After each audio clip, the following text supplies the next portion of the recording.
friends. Thank you very much for coming on this a little colder than usual evening. So the India International Center has set up a number of sectoral planning groups. Uh, there is a group of experts on internal security. There is a group on media. There is another one on culture. There is one, of course, on agriculture, and then there is a group on foreign relations and so on. In each group, there are experts from various domains, and from time to time, the experts write papers which are published by the India International Center. So our group on agriculture has Professor Seema Bathla from JNU and Dr. Anjani Kumar from IFPRI. For this paper, which will be presented today, it is a draft paper which will be presented, and after receiving your comments, a final shape will be given to this paper. Dr. Seema Bathla and Dr. Anjani Kumar have analyzed the status of the doubling of farmers' income. It was a big thing a few years back, if you recall, and almost every government function of the Ministry of Agriculture and even other ministries had this item on the agenda. Unfortunately, it has disappeared from public eye. And in fact, my colleague has produced a 14-volume report on doubling of farmers' income. Many of you may have seen that, which also remained a subject of discussion for a long time. And for various reasons, that has also disappeared from public memory. So the sectoral planning group of agriculture has already published one paper by Professor Santosh Mehrotra of JNU, which was related to employment in agriculture and rural sector. That paper has already been published. It is available on the website of India International Center. So I am thankful to all the participants. We have Mr. Gokul Patnaik and our friends who are from the Ministry of Statistics, Mr. Sharma. Every time there is a function, sir, Mr. Sharma comes. Both of them come from Noida, I'm really grateful to them. And they have, we had invited, क्या नाम था, Bombay.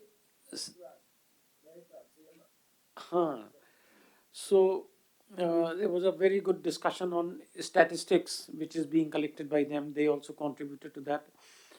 After that, the government did not agree with many of the findings of their survey. So I've been requesting him to come and speak again. And now that we have Mr. Garg as Secretary of Statistics, I've also requested him to come and explain what is changing, and because there is a lot of there are a lot of question marks about various statistics which have been released recently, and now that GDP series is also under revision, we may see even more controversy related to that. So this paper has been written by Professor Seema Bathla, Dr. Anjani Kumar, and Navneet Kumar, who is also a PhD scholar in JNU, and they have analyzed the data, and we hope that we will get some new insights as to what has happened, not only at the all India level, but also at the state level. Because we are such a vast country and there are enormous differences across the states. Many a times those differences are not captured, they are not discussed, and very few people write about what is happening in the states. In fact, I keep telling my friends who have been finance secretaries in the states that it is only the central budget which is written about. What is happening in state budgets, hardly anyone writes on that. In fact, there is a very urgent need to analyze these state budgets because a lot of money is being spent by the states, and the states are borrowing a lot of money. But unfortunately, that has not happened. On agriculture, one good news is that Telangana has published a book. There is a think tank there. They have published a book on agriculture in Telangana. That book will be out very soon. So we hope that other states will also commission studies and uh, request the researchers to find out what is happening within their states, because there are a lot of good stories about the agriculture sector and the allied sectors from the states. So with this, I hand over to Professor Seema Bathla and Dr. Anjani Kumar and Navneet to present their findings. Thank you very much.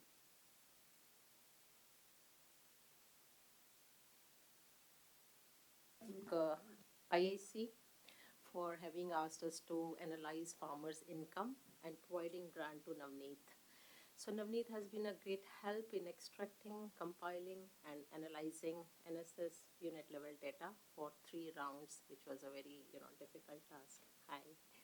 So we would also like to thank Mr. Siraj for his encouragement to complete the study and also agreeing to be part of it.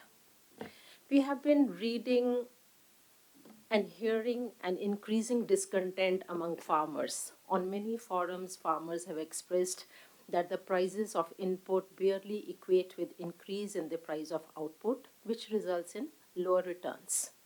So less profit is despite an increase in the MSP every year, and so is the increase in public outlays towards investment and input subsidies. As Mr. Siraj has said, that states have been increasing a lot of investment also.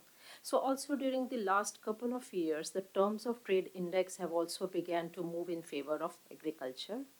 Notwithstanding these factors, the farmers are not in a happy state. I would say that most of them, as we listen, read also, the most vulnerable are the small and marginal farmers having less than 2 hectares of farm size, and they constitute almost 85% of the total farmer, which our number is almost 12 crores.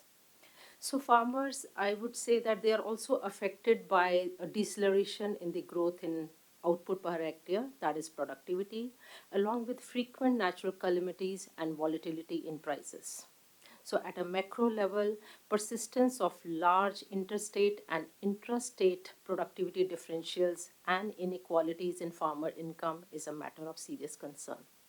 So, in this wake, in 2016, the Government of India constituted a committee under the headship of Dr. Dalwai to look into ways that not only increase farmers' income but also double it within a span of 7 years at real prices, keeping 2015-16 as the base year.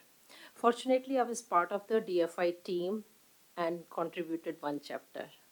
So the committee recommended a series of reform measures that can lead to doubling of farm income in a stipulated time period, major being technological innovations for higher farm productivity, efficient marketing of output for remunerative prices, digital farm services, use of drones which can help farmers know about the climatic changes, and timely decision on input use.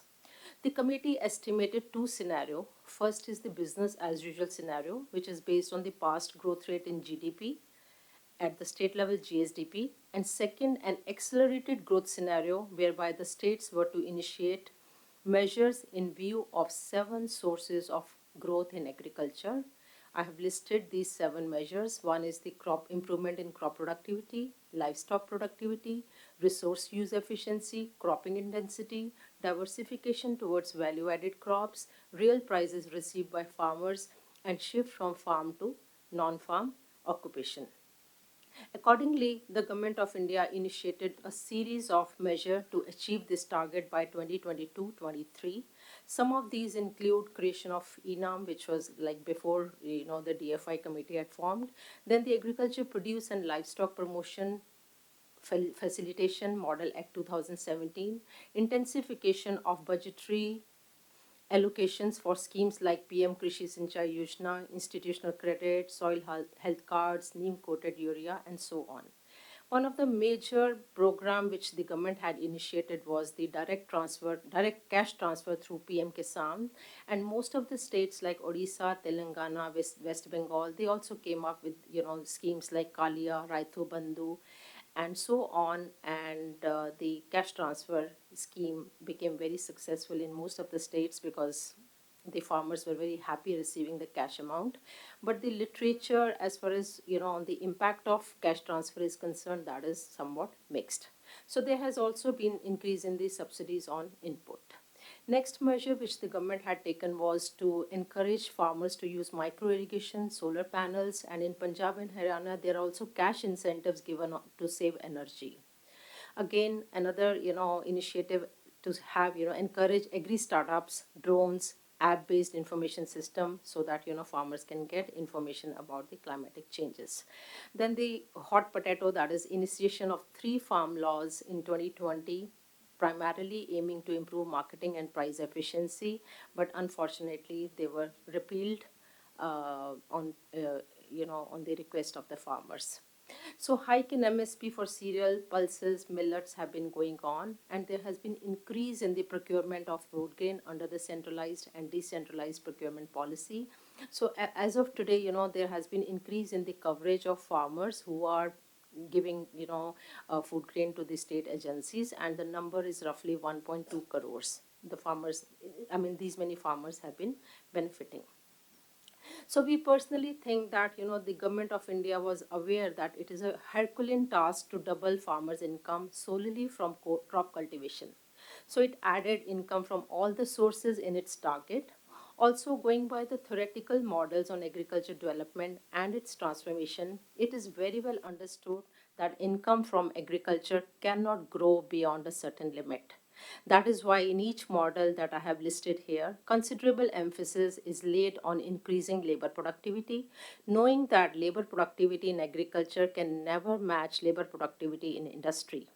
So, in each theory, economists maintain that a country can achieve structural transformation and higher economic growth only and only if its agriculture sector is transformed. It's a kind of precondition that they had outlined. So accordingly, suggestions were to encourage labor to move out of agriculture, improve allocative efficiency, skill training of farmers, and bring technological innovations. So Timmer, one of the very prominent economist, he went a step ahead in arguing that it is very important to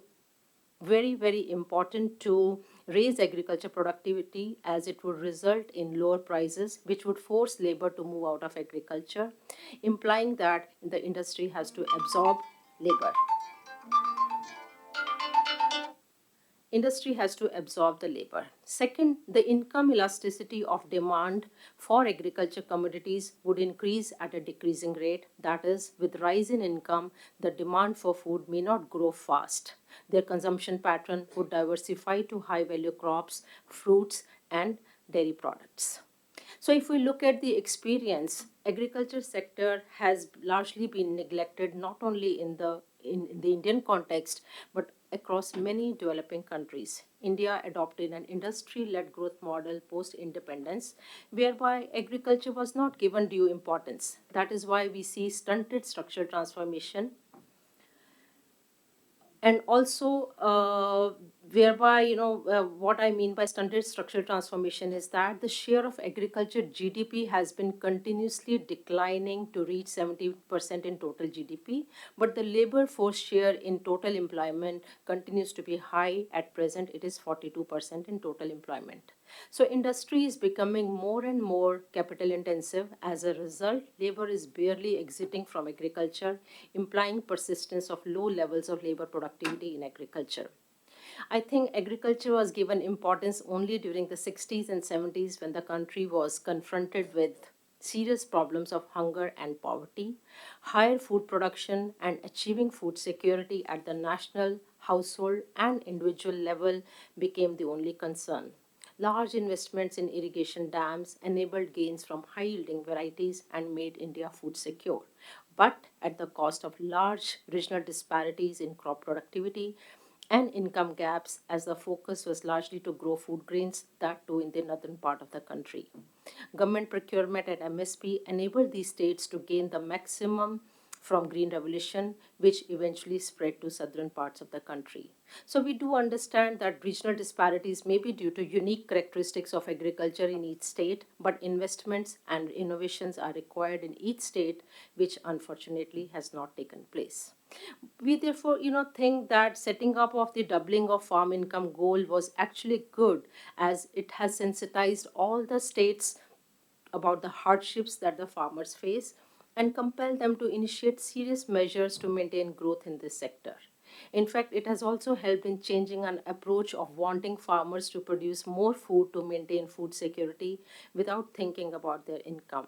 Unfortunately, we have annual data on how much farmers produce and sell in market, but there are no statistics on how much they earn, how much they produce, and how much from how so they produce so many commodities. I think more than 100 commodities are being produced, but there are no statistics on how much actually farmers are earning from producing these commodities. The only source of data is the NSS Situation Assessment Survey, which come out of after every 10 years, which I think the GI committee, the Doubling Farm Income Committee also used.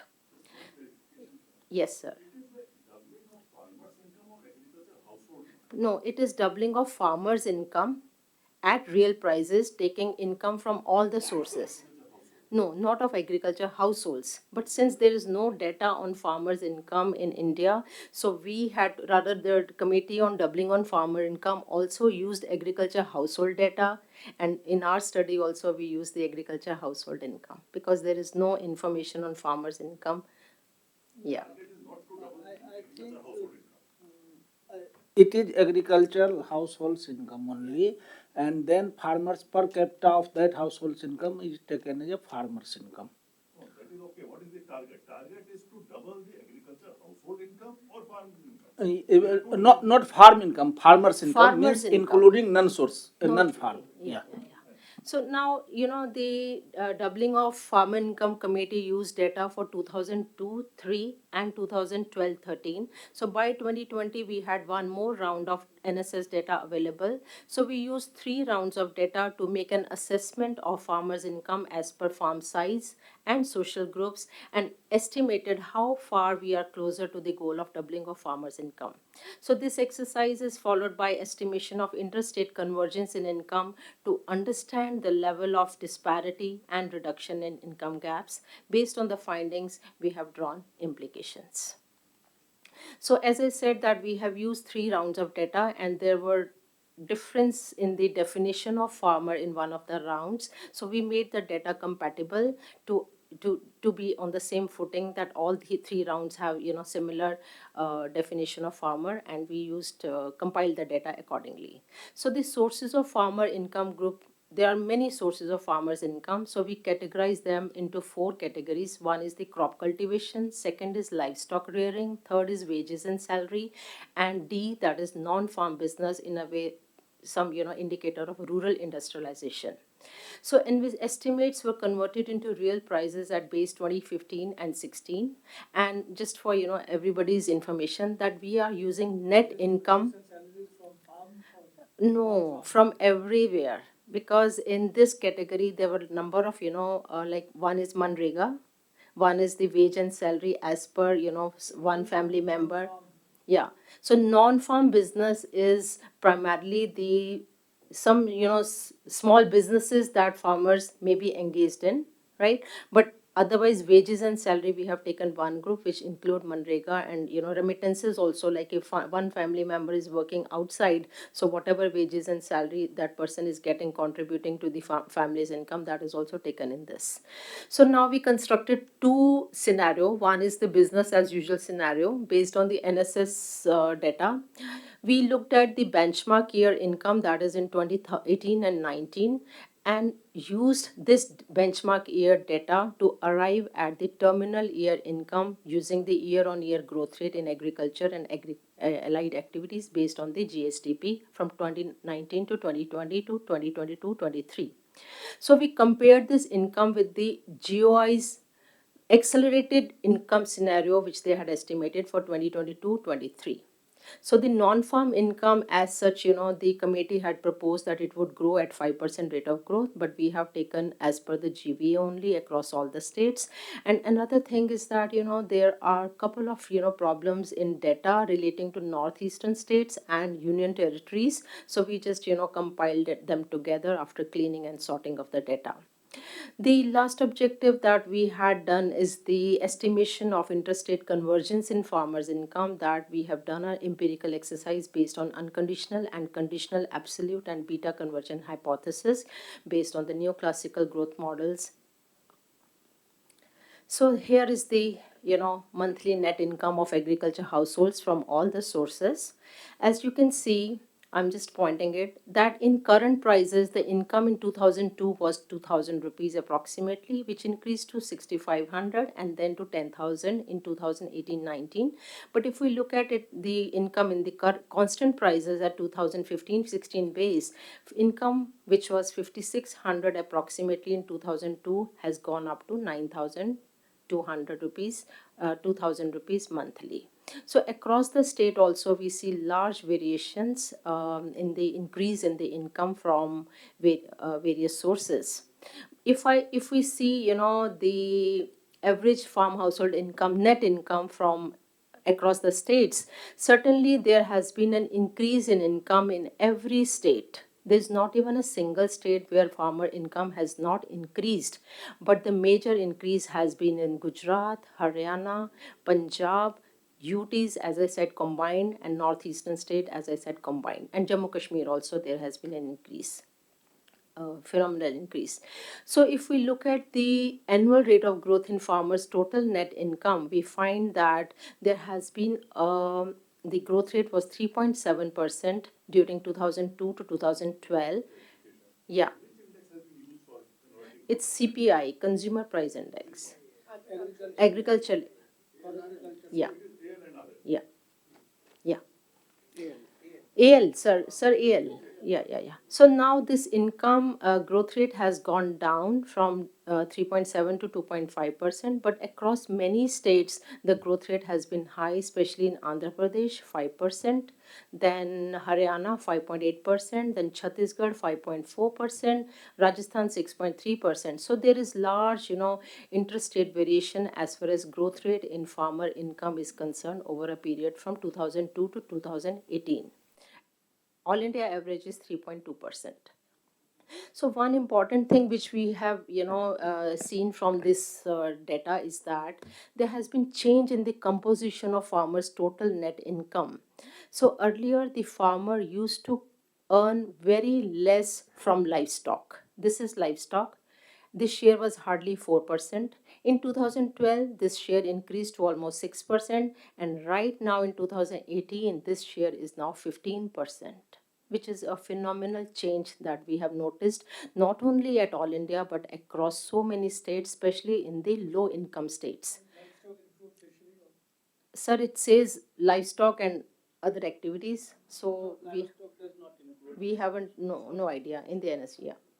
So this change we have noticed, especially in the eastern part of the country, whereby farmers are getting very high income from livestock activities compared to northern part of the country, where there is not much increase in the income from the livestock. We have all the detailed tables in the report. Another thing which is very important, which we noticed, is that there has been rise in the wages and salaried income. That is also, the share has gone up. Now this increase in livestock income is at the cost of crop cultivation, which you can see that the share has gone down from 2002 to 2018. So two important things: one, there has been change in the composition of income towards livestock, and second, wages and salary. And interestingly, in most of the states like Bihar, Odisha, we find that there is income from it's kind of one family member is away, that person is sending income, so that is contributing a lot in Odisha. So this is one thing we noticed. And second thing is that we cannot really depend upon crop cultivation to double farmers income, because the share has been going down in almost every state.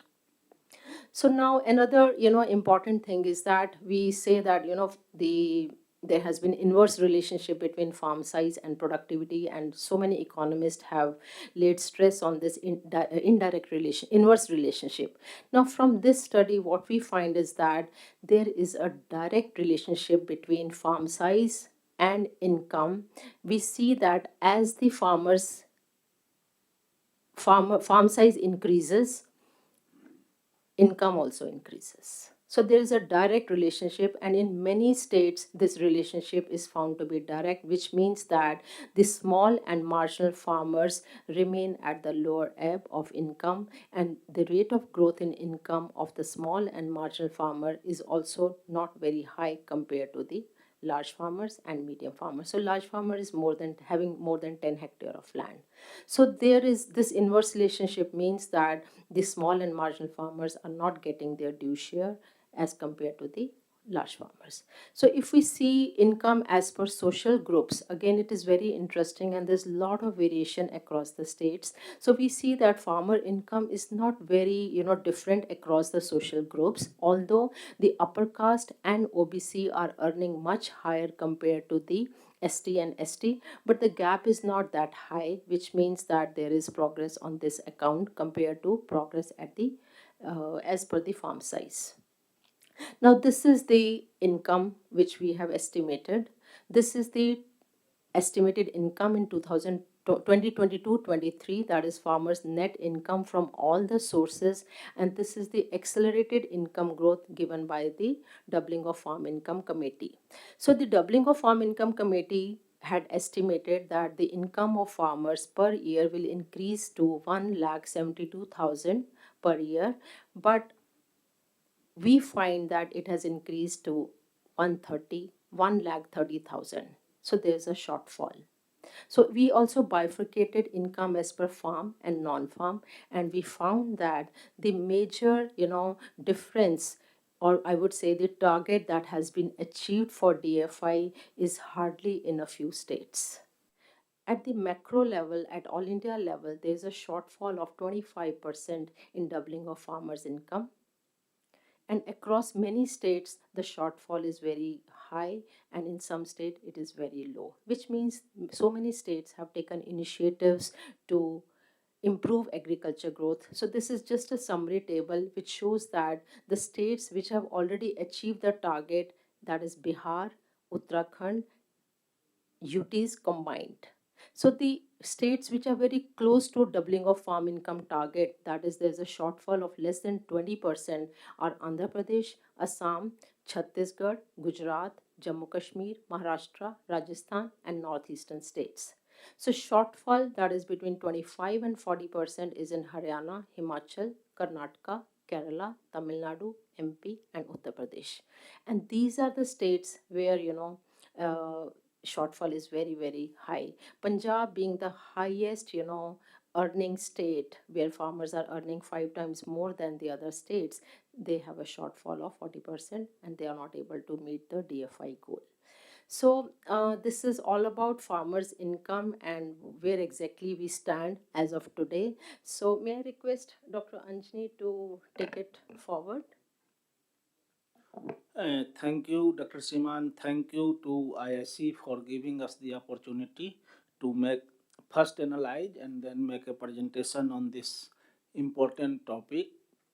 In fact, when this announcement was made, doubling farmers' income, uh, we, at least in the academic circles, knew that it may not be double, but it may help to accelerate the income. At least focus has shifted from production to income kind of things. And some of the initiatives, particularly few proactive state governments, they have taken.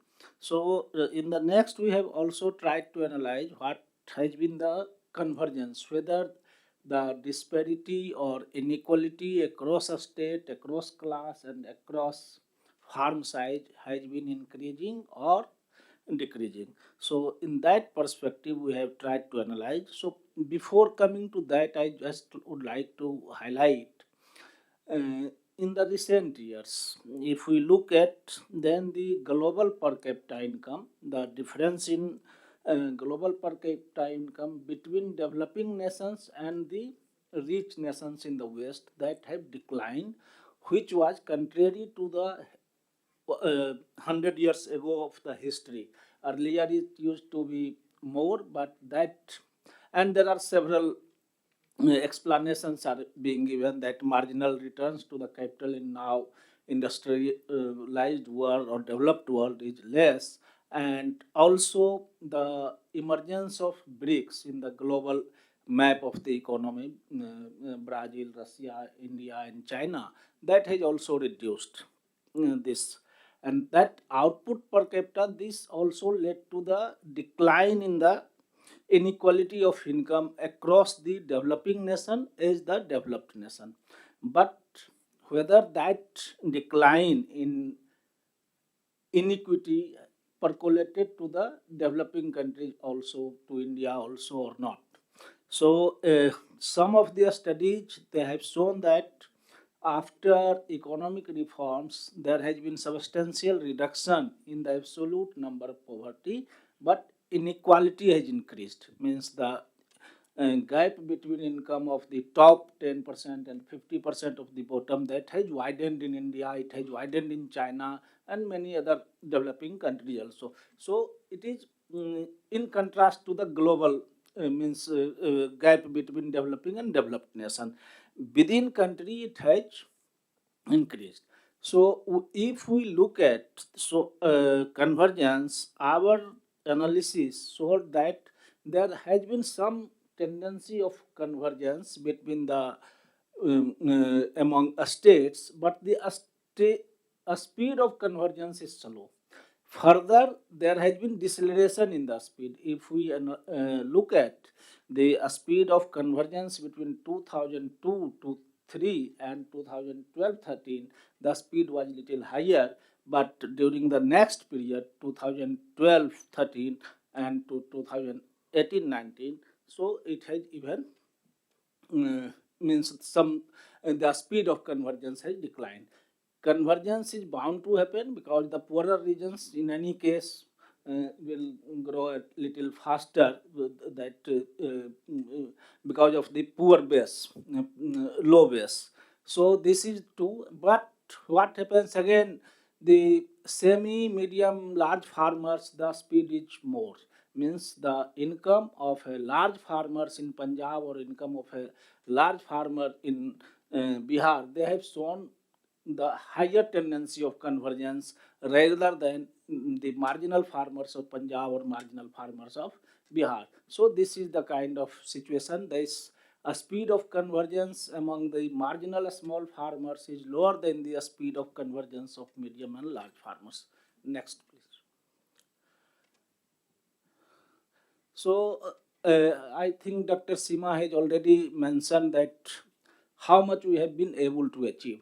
So it's not a so bad or pessimistic picture if it is true that almost 75% of the targets we have achieved. So it's not it's a fairly good as per the kind of which the Dublin Farmers Committee, they have visualized that how much we can grow.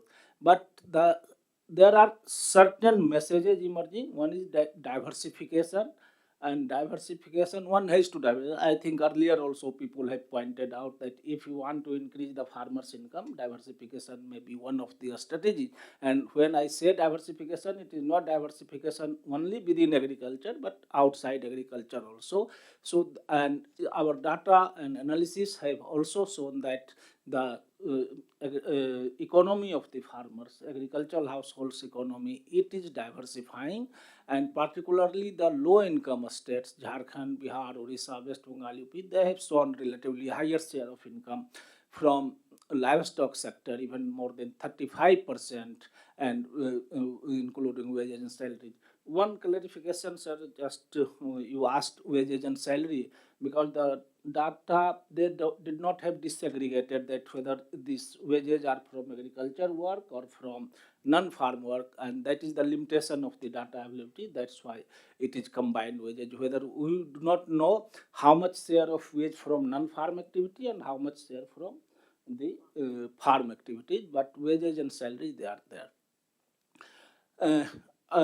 Well, in fact, we have to diversify, and we cannot and we should not also rely only on crop for doubling farmers' income, because if we look at the even our estimates and other estimates also, around 50% of the farmers' households' income are coming from non-farm sources.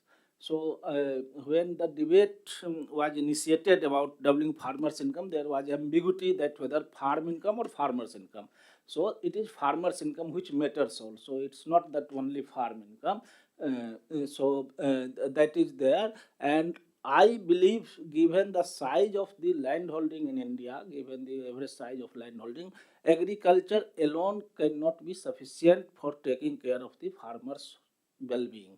It has to go to rural non-farm sector. It has to be developed. Value addition should be there, because agriculture can be made very efficient, but it cannot be sufficient. What you can expect from 0.4 hectare of land, or even 1 hectare of land, that cannot give the decent life, decent to lead decent life standards. So, and it is also, as far as the share of non-farm sector in employment is also increasing, and that is reflected in the composition of income also in almost all states, bearing some. And but as we mentioned, there is large interstate disparities in farm income, both across the farm size as well as social groups. That already points was made. But the bright spots is that the states which were lagging behind, they are showing the tendency of higher income. They are performing better. Then next, please. They are catching up with the advanced. Next, please. Yeah. So I think that we cannot have any kind of divergence of opinion that continuation of investments in the rural infrastructure, agricultural, road, research and development, marketing infrastructure is essential. We are investing very less compared to many developed countries of the world, and in recent years, the whatever expenditure we are making, lot of going to the transfer. If you look at the agricultural budget, PM Kisan, more than 50% is just transfer. I am not saying that transfer does not help, but there is a trade-off between capital formation and the transfer of the money to direct transfer. So we cannot transfer money at the cost of the long-term capital investment. We should continue investment in those kind of items, and also the emerging challenges of climate change. It further necessitates more development, how to build the agriculture resilient and rural economy resilient. Provision of adequate credit. There has been a lot of efforts since 2004. The slogan was doubling of farmers credit, and it is one of the kind of goal which always the government has surpassed. Means every 3 years the flow of agricultural credit is more than doubling. So there has been, but still the hindsight is still 30, around 37% of the credit is from informal sources, and the effective rate of interest of that informal credit is around 36%. Any enterprise which will acquire capital at such that kind of high cost will not flourish. So what is the, I think that may be serious introspection, why in a spite of increase in the flow of credit, farmers are still taking substantial part of their credit from the informal sources, and that too at a very high exorbitant rate of interest. So that has to be continued, and estimation of investment requirements. In fact, we have not done much. How should we prioritize our public expenditure? How much we should invest for technological innovations? How much we should invest for climate? So this exercise, that what should be the priority for the agriculture sector in different states, not only at national level, because requirements of Punjab may be different from requirement of Sikkim. So at each state level, what may be the candidate, what may be the priority candidates for public investment, and also public sector alone may not be sufficient, how to attract private kind of things, and how to build trustworthy and reliable public partnership model. And there are models outside agriculture, for example, national highway model or telecom sector. There are lessons which we can learn and implement in the agriculture sector, how to build these kind of things. And also we need to revisit again now it may not be, or small may not be beautiful. As I mentioned, that we can make very efficient a small agriculture, we can make very efficient marginal agriculture, but it cannot be sufficient. So we cannot have that kind of income which can sustain the life of the farmers. So and also the lower farm size acts as a barrier for adoption of many kind of technology. I am not saying that small farmers are going to stay and marginal farmers are going to stay, but we can have some institutional innovations which can bring a scale, like farmers producer organizations, cooperatives, these kind of things, which make the even bigger technology and accessible technology, modern technology. And also one size may not fit everywhere, and therefore we need to have a targeted and location specific support and investment measures to actual. And also the issue of tenancy, we know that sometimes they may not pass. If I am an absentee landlord or absentee farmer, I may not pass to the tenants. So maybe because now we have Aadhaar, everything, we can identify that, we can have a farmer card, so that benefits of transfer can go to actual cultivators. Uh, Again, it's a issue which needs more discussion, and it's sensitive also, but we have to rationalize the subsidy. We have to rationalize the subsidy. We are not just against subsidy. Subsidy has served a purpose. Subsidy has, and also now we can repurpose the subsidy, which we can channelize those which are not detrimental to the natural resources. We can use those subsidies for furtherance of the climate resilient agricultural technology and other kind of things. Direct cash transfer, again, it proves a farmer income, or whether it is a short term. Again, there are questions which need deeper analysis. Next. I think. Yeah, rationalization means what happens now. Everybody, all committee has been advocating that there should not be free electricity, there should not be only subsidy on urea, there should be. Eh? What's that? What is your finding? Our finding is that if we should repurpose the subsidy, we should withdraw that subsidy, and even we have written a paper that is not going to affect much of the production. If we are able, and that around 6,000 or something we have estimated, that can be transferred to the farmers themselves, and instead of, at least that will not harm the natural resources. That is a subject of discussion for another day, sir. Before we proceed, madam. Yes, sir. Yes, yes. Rationalization has three components as per the World Bank. It's basically, they have called it market smart subsidies. So it has three components. One is utilization, one is effectiveness, and third is monitoring. So based on the concept of smart subsidy, so many countries are adopting this, and it is basically the targeting of subsidies. It should be advanced to those who actually need it. That is the major context, followed by its monitoring. But yes, input subsidy, yeah. It's not targeted, but countries, like many developing countries, are adopting the concept, and they are giving subsidies as a price support measure, not as cash transfer, but they are monitoring it and giving to those who actually need it. So there is some, conditionalities associated with subsidies in countries like, South African countries, those who have adopted. I means rationalization also that it should be financially sustainable, means it should not be that kind of things. So first of all, there should be less fiscal burden on the exchequer, and also not at the cost of productive investment, and also it should not harm our natural resources to a kind of that extent which is happening in Indo-Gangetic plains, and also it should not promote inequity in the societies. So, madam, just one thing before we invite questions. Just go to that slide on 22, 23. just explain, how did you arrive, how did you estimate the income in 22-23? Because situation assessment survey gave income level up to 18-19. Yeah. In this case, the benchmark year is 2018-19.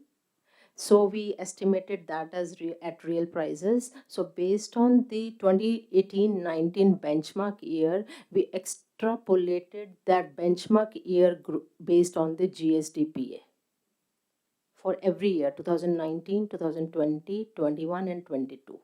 So this is our, estimated income. This is what the doubling of farm income committee had done it based on 2012-13. They extrapolated to 2015-16.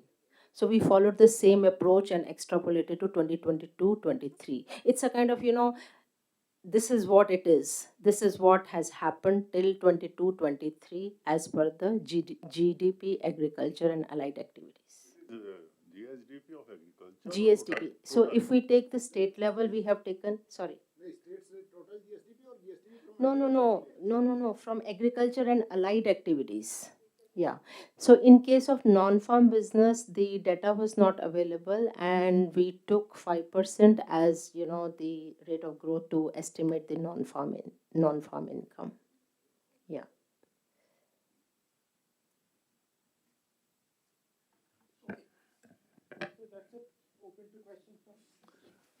Hi, thanks for inviting and thanks for the detailed presentation. I have three questions.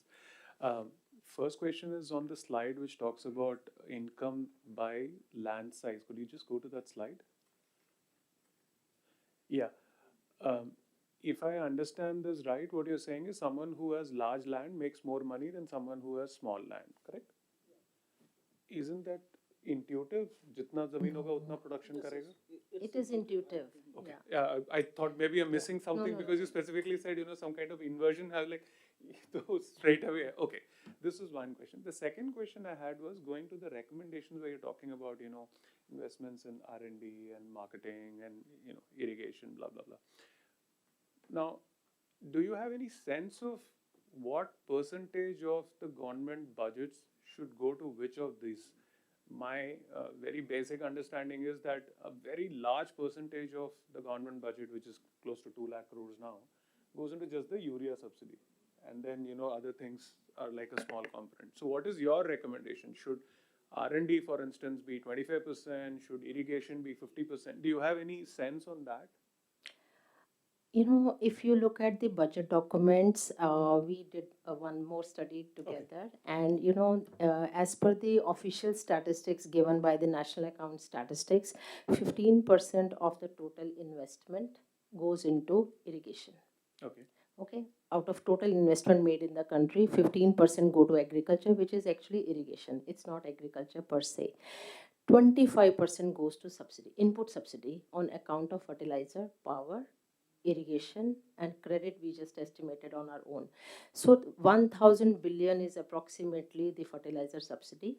But if you look at the investment, that is very, very less compared to the subsidy. So this is the, a very debatable issue that whether increase in this expenditure on subsidy is at the cost of investment. In few years, like during the 90s when Ashok Gulati had written a paper, it clearly showed that the subsidy given to the states on different input is at the cost of investment. But our analysis from 2003-4 based on the finance accounts, which the government, whatever expenditure is done, we found that both are increasing. Investment is also increasing in irrigation and subsidy expenditure is also increasing, which means if the government has money, what is the harm in giving subsidies? But if the government doesn't have money, then the question comes that we need to, think that it is at the cost of investment.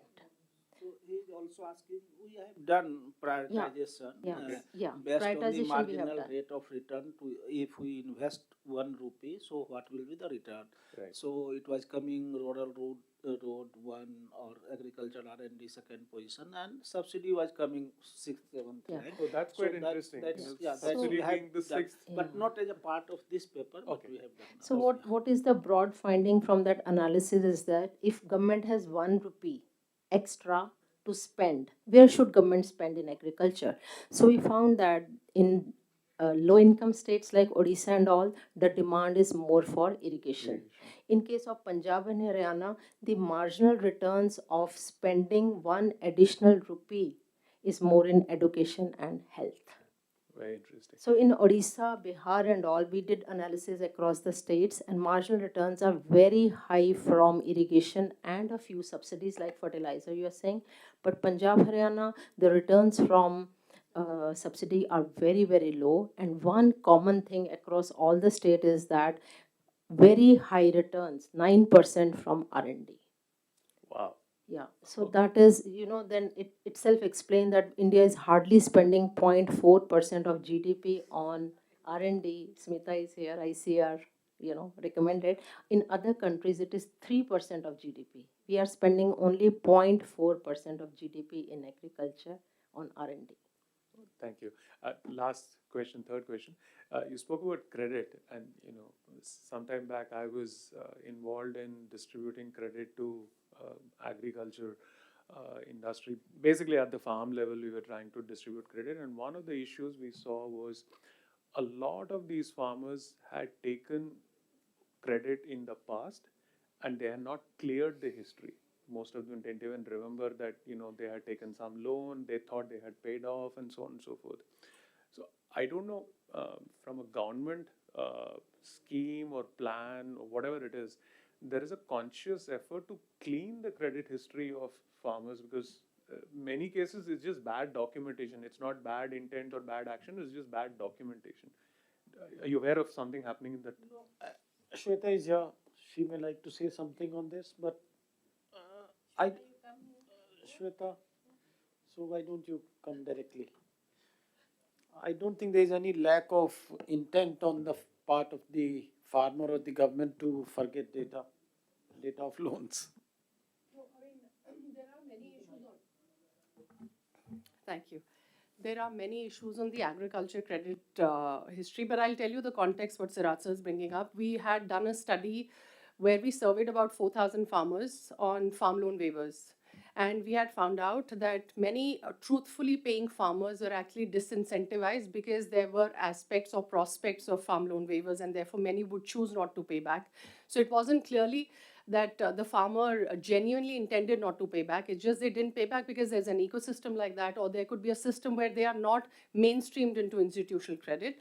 Having said this, there are many genuinely the issue continues to stay for farmers which are tenant farmers who are not mainstreamed into financial inclusion, and therefore they do not have a credit history, and therefore they depend on non-institutional sources, and that continues to be the problem. What we another thing found was that when we compared Punjab with Maharashtra, and what we found was Punjab is a richer state. We've shown that in the data. They take more credit still, they default more, and they have greatest diversion of the agriculture credit for non-agri purposes. So, so agriculture credit as a system, we feel that even though we are growing, as Anjani sir has also said, every 3 years we've really doubled the dispersal, but we need to look at who's taking the money for what, and what kind of a culture are you inculcating. But having said this, access to credit, we know it in the field. A lot of private sectors working on creating credit inclusion of even the tenant farmers. They're creating their credit history. So a lot of it is going on. So clearly, it could be the niyat. It could also be just the system as it is, and therefore a lot of cleaning is happening. So. As she mentioned, there were other studies also. To take his question. Okay, just so there are, because people think that there will be some announcement waiver of loans by some government or something. So there is a long history of, particularly at national level, only 2-3 times a loan waiver, but at a state level, many states have waived the loan. So that is also, and she mentioned, they feel disincentivized or they feel cheated that we have paid and others did not pay. So that is also.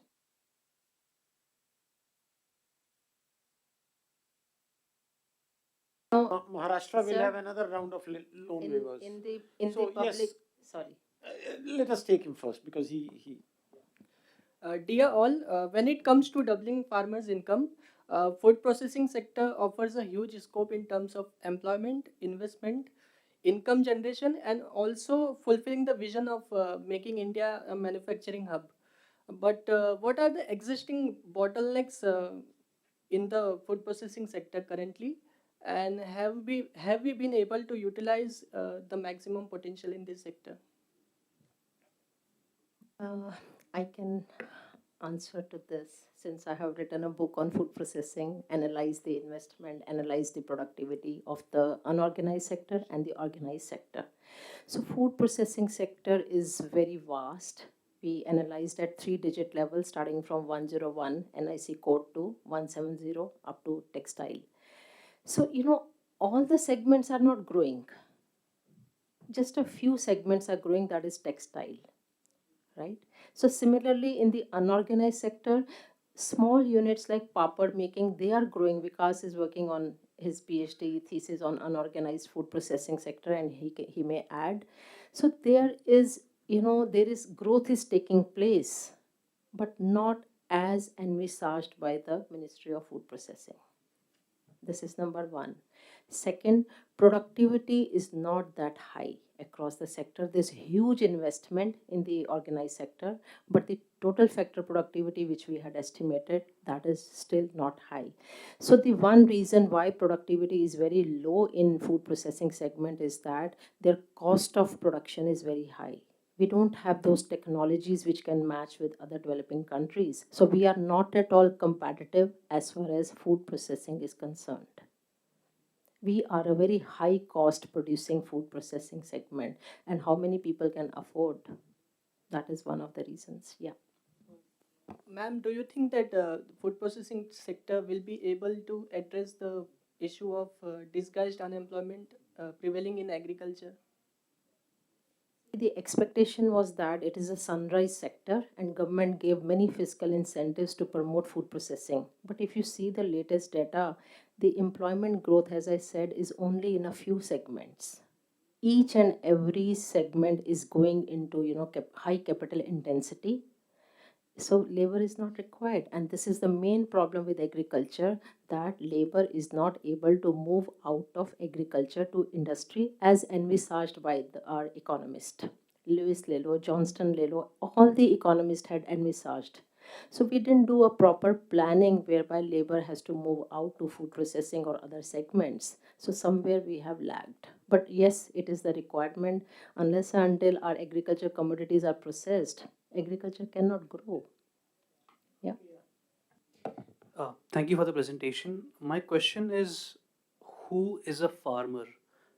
Uh, and I'm asking this question specifically with respect to the second point, that targeted and location specific measures for cultivators rather than landholders.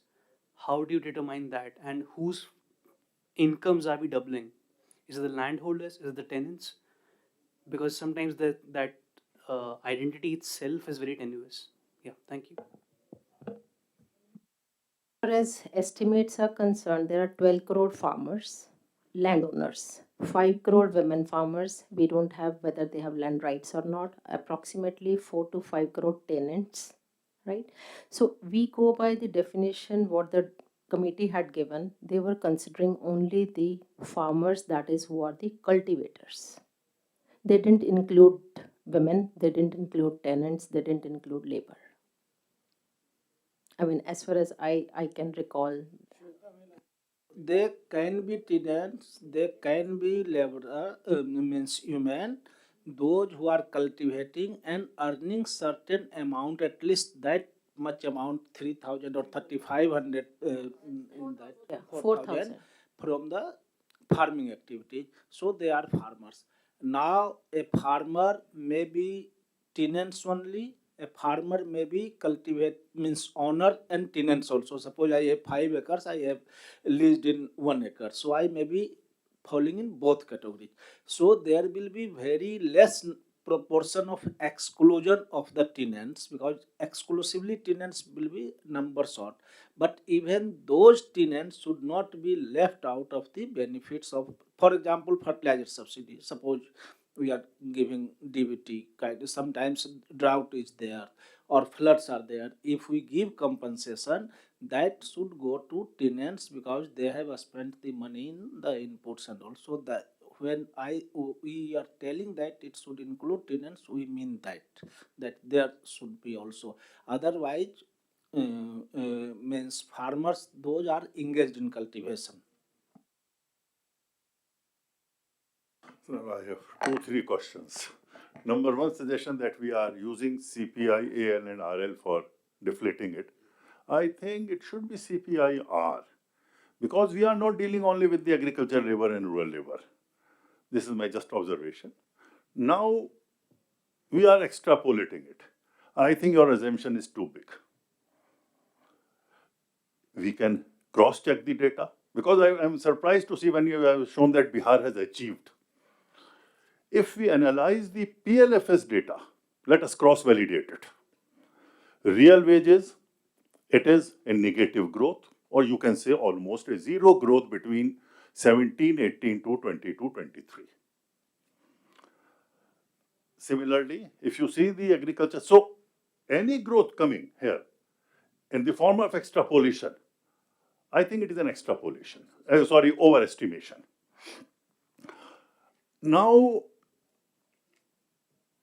it is again very difficult. If we see there is a growth even, now you see the inflation rate. In the last meeting also, I think Sir was not there, that time he has left. The inflation rate of, say, cereal is 10%. You will use that for the deflator and everything. But whether really, even in the nominal terms, farmer is getting that money? No. So, farmer income is in fact, even if we see the GSDP overall or agriculture, particularly last 6, 7 years, 8 years, if you see from the other data source, it is either it is a constant or going down, except in few states, I can say, because I have seen PLFS data.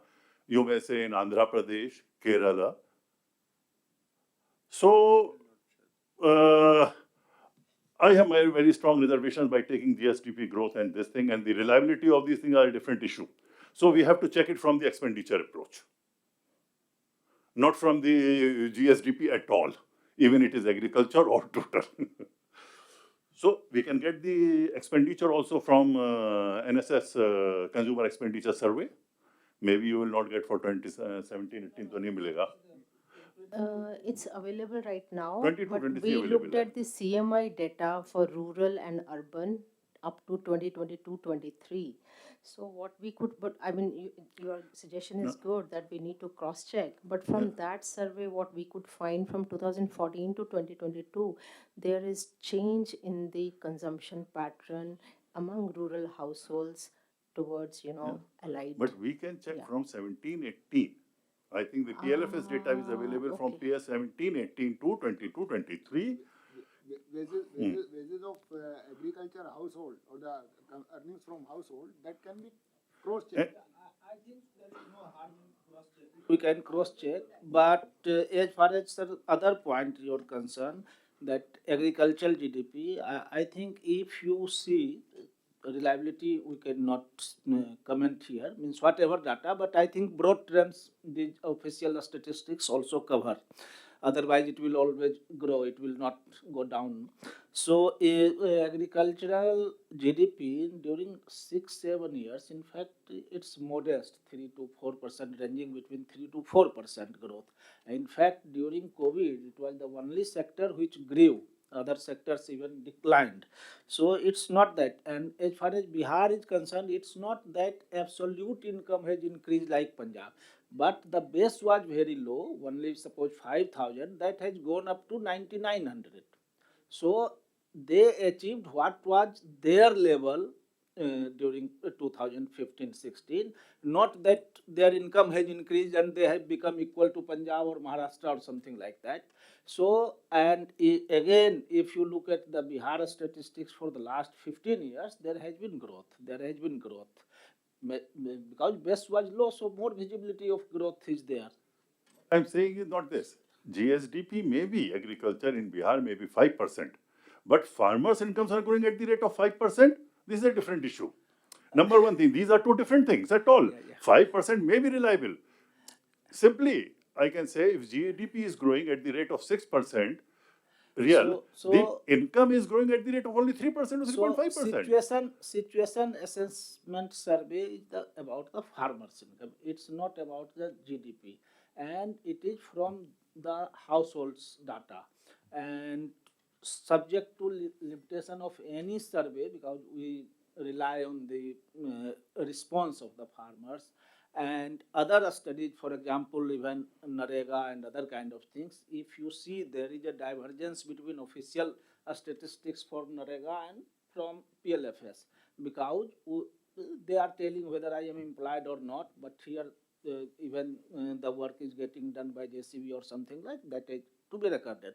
So to that extent, I think data is by and large reliable at a state level. I'll just add a tiny thing, sir. In one of the earlier papers we've done on doubling income, there are data sets which are available on farmers' incomes for 2002 year, then 12-13, and then 18-19. So even if we don't look at anything else, 12-13 and 18-19 के बीच में agri GDP growth rate का भी data available है, farmer income का भी है. That means we don't have to go far in extrapolation. So what we did in our paper was showed कि agri GDP growth rate भी उतना ही था जितना farmer income growth rate था. India average पे the number looked similar. However, in states like Madhya Pradesh, agri difference. GDP बड़ी तेजी से बढ़ा था, उतनी तेजी से farmer income नहीं बढ़ा था. Then there were states like Odisha, जहाँ farmer income बहुत तेजी से बढ़ा, agri GDP नहीं बढ़ा. So that means all I'm just saying is that this data does represent, and there are ways to check for their viability, and they're not as far off. I mean, it does give you an indication, particularly for agriculture household, and it's critical because हम farmers income की बात कर रहे थे, तो वो ज़्यादा off नहीं है agri GDP से. That's all. हाँ. मध्य प्रदेश ये तो आप 22-23 आपके पास लेटेस्ट डेटा अवेलेबल है PLFS, जहां आपको इनकम एग्रीकल्चर की 17-18 अवेलेबल है, उनकी ग्रोथ रेट सब you can do cross check करेंगे. क्रॉस चेक आप. Then the question is doubling किसके इनकम फार्मर में, 50 हेक्टेयर वाले की या 10 हेक्टेयर वाले की और 5 हेक्टेयर वाले की, जिसकी नॉन फार्म इनकम, अब रियल वेजेस नेगेटिव है, it is a fact.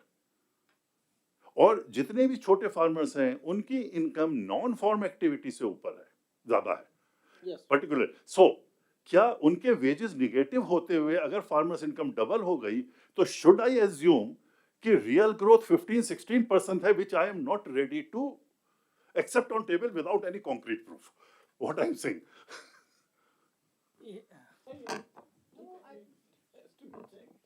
Absolutely, you're absolutely correct, sir. I will tell you an example. जब ये doubling farmers income आया, we were working in Odisha and we were told कि हमने income double करनी है. अगर आप data देखो, मैडम का भी वही दिखता है. Odisha is amongst the state जिसकी 18-19 में negative growth rate है. But we know Kalia हुआ उस time पे. We knew a lot of things that happened on the ground. So clearly, this does give you a trend of maybe one element is growing faster than the other one is pulling it down. But I think to pull it down, this does give an offer, but you're absolutely correct. It needs validation with other macro indicators, which are more higher frequency. We don't have to look at 10 years gap, and it makes sense. I agree. Yes, I have a question regarding this, the policy of the government regarding these ethanol and maize, to divert these food crops towards fuel, So do you feel that that will have impact on, because a lot of these farmers will have to use pesticides, chemicals, which government imports from, these multinational corporations, and which may impact, the quality of the soil, and quality of the, the productivity of the climate as such. And what are your views regarding these farm laws, which the issue regarding the MSP and APMC, etc. So, because that is also having some kind of implication as far as, this entire, this value chain for these farmers are concerned. Yeah. Our expert on ethanol. नहीं, pseudo expert. But yeah, see, पहली चीज, we've all been wanting the farmers to get a better price. Produce तो maize वो पहले भी कर रहा था, produce वो अब भी कर रहा है. So now if he's getting a better price, it's a good thing. I think the key issues is, जो आप subsidy, electricity पे, credit पे, seed पे दे रहे थे food production करने के लिए, अब वो fuel production के लिए दे रहे हैं. I think that's where the key issue is. Clearly farmer is better off, but then the government needs to think, right, कि अब हमने rice FCI के गोदाम से निकाल के ethanol production के लिए देना है when we know it is a double-digit inflation. So I think it's a bigger picture than just the fact that the farmers are making more money, which I think it is. I mean, cane farmers ko koi farak nahi pada hai, and of course, but maize farmers have clearly benefited. So that's one. Second, about the farm laws, I'm not really sure what you're saying, but clearly the intent was to create more production avenues. Ethanol has created another avenue, but ये कितना sustain कर पाएंगे? What pressure it imposes? पता चले the acreages are moving away from soybean towards मेज crop, फिर क्या करोगे आप? डाइवर्सिफाई करना चाहते हो पल्सेस में, सोयाबीन ऑयल सीड्स में, वो जा रहा है मेज में क्योंकि मेज लुक्रेटिव है एथेनॉल के लिए. So these are more strategic decisions. I think whenever a policy decision like ethanol production, fuel blending is taken, they need to take into account agriculture वाले क्या कह रहे हैं, food वाले क्या कह रहे हैं, and then MOPNG क्या कह रहे हैं. So I mean, my learning as an evolving learning is कई departments बड़े ministries silos में चलती हैं.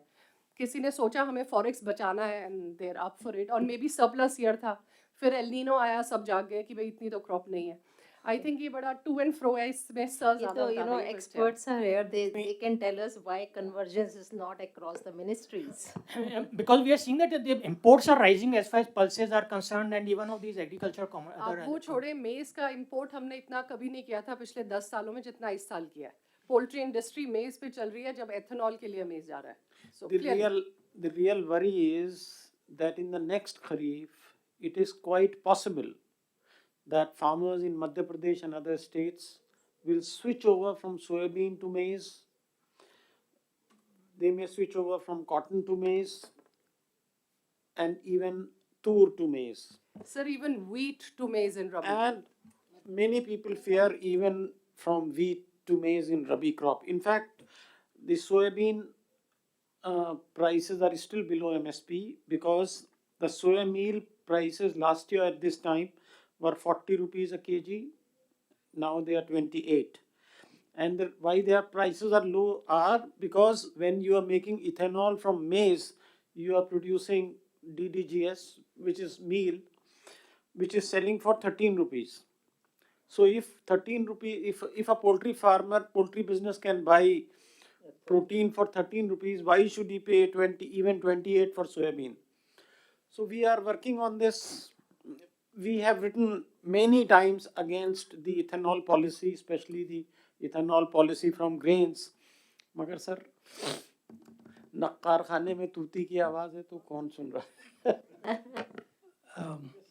First of all, I would like to congratulate JNU and IFPRI because this is a study that needed to be done. A lot has been said about doubling farmers' income, and we have gone to the headlines and so many this thing. There needed to be a third-party evaluation of this, impartial. So, to some extent, this study has done that work. But I think that study is a little colored for two reasons. Number one, it talks more about not about farmers other than agriculture income. And in farmers, you have extended the income. You have extended the definition to household, farm household, and you have taken the income from wages and labor and also non-farm activities. So it's more than the agriculture income that you're talking about, which has really gone into increasing the income. Secondly, you have also looking at the total, all the NGOs and non-farm income part of it into it. So you have it's much more than agriculture. So the basic question that everyone is asking is Indian agriculture viable? Are we still looking at viability of agriculture? That's why the farmers are sitting at Sindhu border now. They are asking this question: will you let us cultivate and make some income from that or not? So viability of agriculture is not from this thing. Maybe if you're talking about 75% achievement, I would say that at least 25 or 50% of it is because of non-farm, non-agriculture activities. So it's not the agriculture itself. It doesn't show that it is viable or economical at all. The other question I was thinking that I also agree with this point made that this extrapolation from 1890 to 22-23, I think it's a little overestimation, because I think GSDP between these 3 years has not grown that much. There have been a downfall in the GSDP growth, maybe 2 to 3% or something. So therefore, you have to recalibrate that extrapolation a bit to make it a little more nearer the truth. Maybe there are several cross verification, etc., have been suggested. You can take into any in this thing, but I think you need to recalibrate that part of it. I can't help but talk about this ethanol product, because that's one of my favorite subjects also. I think it is a downright criminal to waste food grains on production of non-edible items. So the idea of damaged grains or food grains or even maize to use for ethanol, I think should be discouraged. We should look at other alternatives like sugar beet and other things which are not used as food grains of for people of that sort.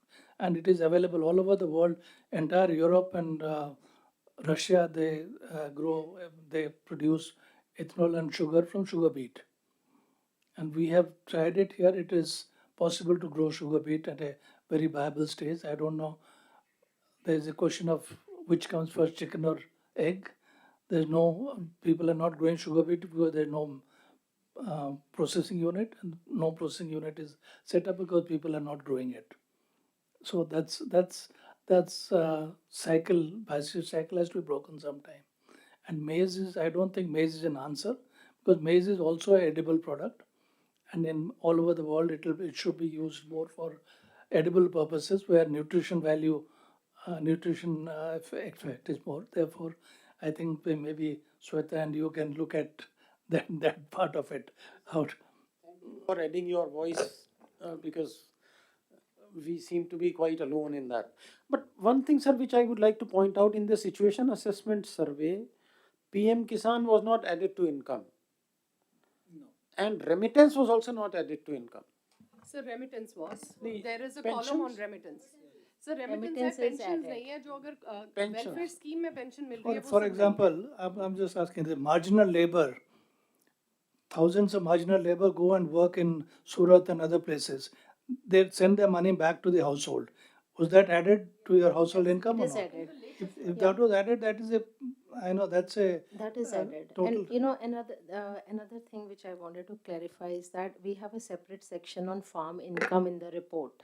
Income only from crop cultivation, which we have put it in the annexure because the paper was too long for IIC. But clearly, if you see this farm, how much is the shortage? This is actually shows that farming is not viable. It itself shows that we are short of target by 40%. If I'm adding non-farm income, then we come to 25%. But as such, it is 40%, 50% solely from crop cultivation. Yeah.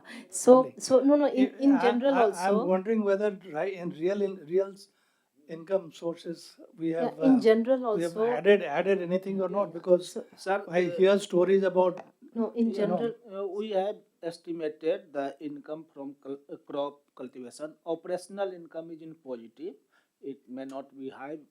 As you see, the gap is 40% and 25%. This means relative growth of farm income is lesser than the growth of the non-farm sector. That is true. maybe even as a separate So, annexure you can give us from and the is actual Indian agriculture agriculture income. viable? Maybe separate study can be done, because here we are talking about farmers' income. Again, I re-emphasize, farmers' income means whatever income he or she is earning from different components. Okay, So- it's not laborer income; it's farming households income. I know Even you one extended member- farm income to farmers' income. No, because So- the committee had taken farmers' Yeah, I know. income. So I'm not blaming you. I'm just pointing it out. It is not agriculture income, but I congratulate you on two findings. Number one is that you have rightly analyzed different categories of farmers: small farmers, big farmers, and that will be very helpful for policymakers. Secondly, different states. That is these two analyses also. That for the first time that different states have been compared in this manner. how much the state has done. So these are very useful comparisons and useful survey. Is it time for another question? Yeah. Okay, thank you. So congratulations, thank you for the presentation. My question is very basic. The whole purpose of doubling farmers' income, as we know, was because the farmers are a sort of a depressed income category, and the other income, if you take per capita income, if my understanding is correct, the differential between farmers' per capita income and general all India per capita income is at least 2 to 2.5 times. And as far as I can see, the rate of increase in per capita income, rest of the per capita income, is faster than the rate of increase in farmers' income, which means we are looking at a scenario where the differential over a period of time will increase further. So if it was a difference of 2 times, maybe 15 years down the line, it may be a difference of 3 times. So I do not know whether that is part of the scope of your study. It probably is not, but do you have any, I mean, as any concerned citizen would want to know. The basic question is the viability of agriculture, and then what are the solutions? Because it was a very hopeful kind of a thing that the government has taken a decision to double. Now you're saying it has been achieved only by 75% of the target has been achieved, which means that in future the chances of the differential between the farmers and the others is going to increase further, because the rest of the country, the economy seems to be doing fine, doubling in 7 to 8 years. Size of the GDP, presumably also size of the per capita income is roughly going to be the same. What is for your view on this, if at all? I mean, you can always say this is not part of the scope of your study, but I think some really, uh, to maybe it's a cliched expression, out of the box thinking or something else is needed to really think about solutions. I just have a question on your observation regarding farm size and productivity relationship. But the graph which you were showing was mostly on farm income rather than productivity. So, so that I think we cannot draw that. Can be Yeah. per hectare or something. Yeah, I suppose you may have seen some other evidence from here which is not presented, which led to that conclusion, right? Okay.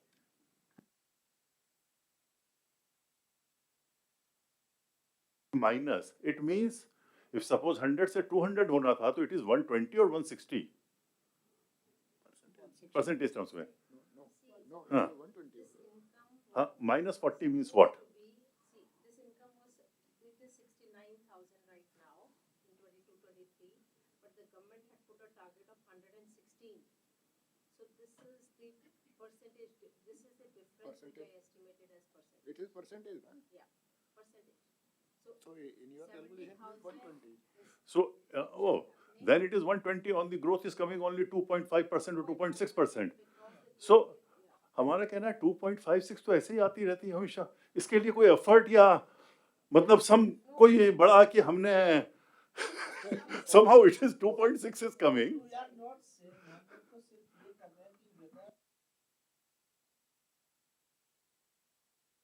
We are presuming that government took so many initiatives, so states might have taken it, and this is the scenario as of today. Yeah, yeah, yeah. But in Madhya Pradesh, it is now 9 to 10%, which was very surprising. And I told sir also that it's very high, 10% in Madhya Pradesh, which is like, we can't believe it, but it's.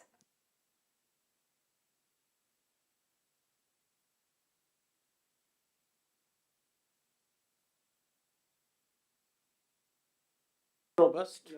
Yeah. So, yeah. There's a question there. Yes, please. Yes. Thank you, ma'am. Thank you, sir, for the nice presentation. Actually, I was a bit late. I could not follow up everything. But I got concerned about the ethanol thing, which everyone was discussing about maize. So my question is that why we should not promote maize for ethanol production? Because the current PIB releases and Government of India, Ministry of Petroleum, everyone is saying that we have to achieve net zero by 2070. and also by this decade we have reduced around 54 million CO2 tons of CO2 emissions by adopting E10 and E20. So how will it be achieved? Because this year around 51% of contribution in ethanol production was from maize itself. And like we have also reduced, like we were trying to move towards maize because we had to reduce the rice area consumption and this sugar cane. So why, ma'am, why we are Okay. She's the expert. No, no. See, again, what you ask is actually a question for a paper, and we are thankfully doing that. But let's just, I'm just looking at it as a non-participant to a paper like that. First of all, the fact that a fuel like E20 is green needs to be understood as to what makes it green. So if there is a pollution emission at the end towards the end when the vehicle is actually burning it, और वहाँ emission नहीं हो रहा, but जो blending करी गई है उस पूरे दौरान जब वो crop produce होके आई है उस time पे emissions हो रहा है, तो net emissions add करके then we should think if it's green or not. That's the first thing. Second thing, you're absolutely correct. There are 3 crops that the ethanol scheme is encouraging and banking on, apart from 2G, of course, which we are waiting to see any results on, is sugarcane, maize, and rice. Rice, of course, has been double-digit inflation for the last 2 years, hasn't seen really much offtake, except for FCI when they released it at 20. But for maize, they increased the price of ethanol produced from maize to 70. When compared to other grains or other feedstocks, the prices are still less than 65. So you've really encouraged yourself wanting to divert a grain or a cereal you thought was surplus. Now, are these surpluses still existing? That's the question. So we did some calculation in terms of balance sheets and predictions, and what we found out was that, for example, poultry's current production of say 35, 37, 38, depending on whom we take into account, more than 60%, 70% of it goes to poultry feed.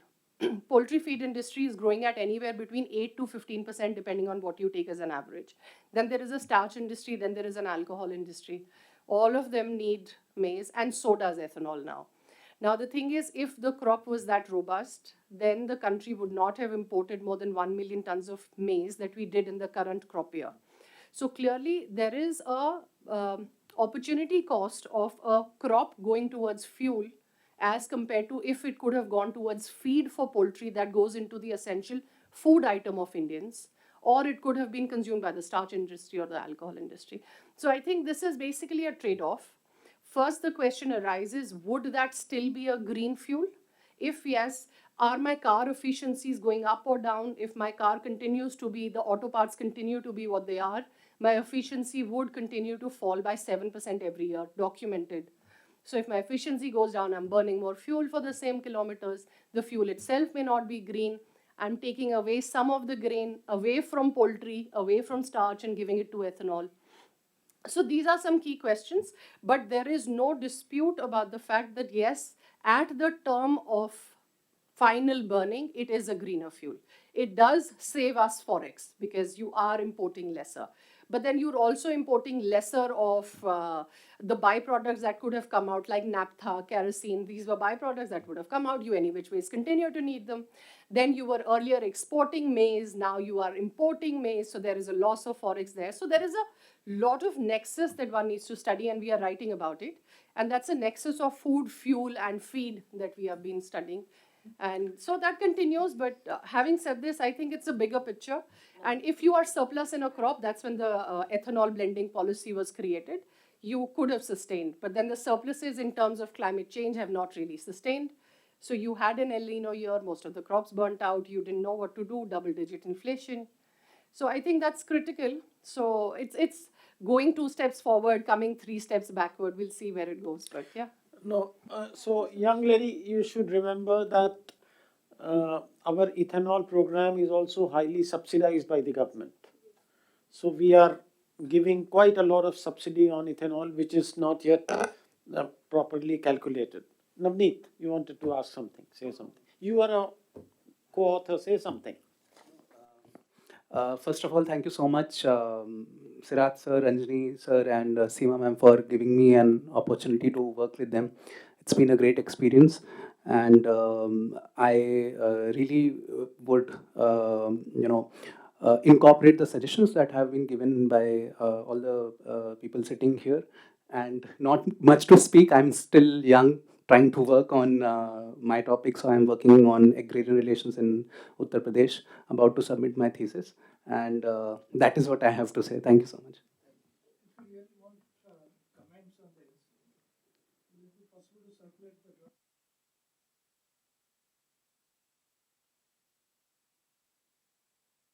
Good, yeah. Thank you. I think we have got very good comments and we would be very happy to incorporate.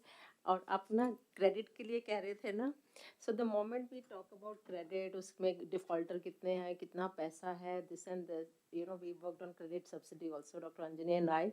The moment we say this in our forum that, you know, there is so much of default rate, तो सब कहते हैं पहले विजय माल्या को पकड़ो. So we remain quiet because this is a very sensitive issue that default rate in agriculture is high. हो गए थे नहीं, विजय माल्या को लाओ, उसका जो amount है उससे compare करो agriculture के amount को, फिर बताना. So somehow, you know, we cannot speak much. हाँ, but this है कि industry में बहुत ज़्यादा, you guys don't talk about that. Why do you highlight agriculture के NPAs? I mean, because I was trying to distribute credit to the farmer. Uh-huh. And, you know, we didn't have anything else as a tool to check the credit worthiness apart from the civil records. And what I saw really ground data was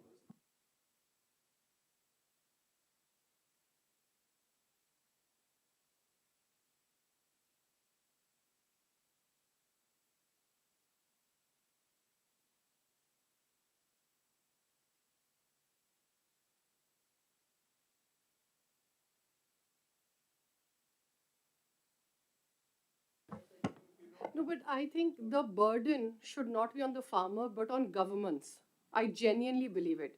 Because हर थोड़ी देर बाद expectation होती है loan waiver आ जाएगा. I mean, farmer को पता नहीं है मैं दे दूंगा, दूसरे वाले बंदे को देना नहीं है. I mean, it's a burden that has to be shared. Even banks documentation. Suppose I have taken a home loan, I have repaid. Still, when I apply for another loan, it is showing.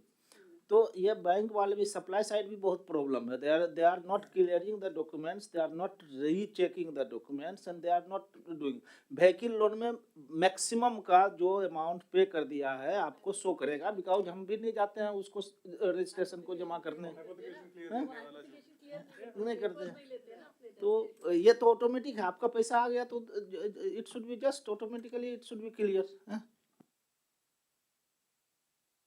We come to end of it. Thank you very much, the authors, especially the young one who did all the work, and Dr. Anjani and Professor Bathla. And thank you, sir, for coming. On 17th, we have a discussion on DBT for agriculture. So please do come because both of them are speakers there, and both sir of ने them. ना देश को बदलना है, क्योंकि मुश्किल काम है. So at least on PDS we are quite clear.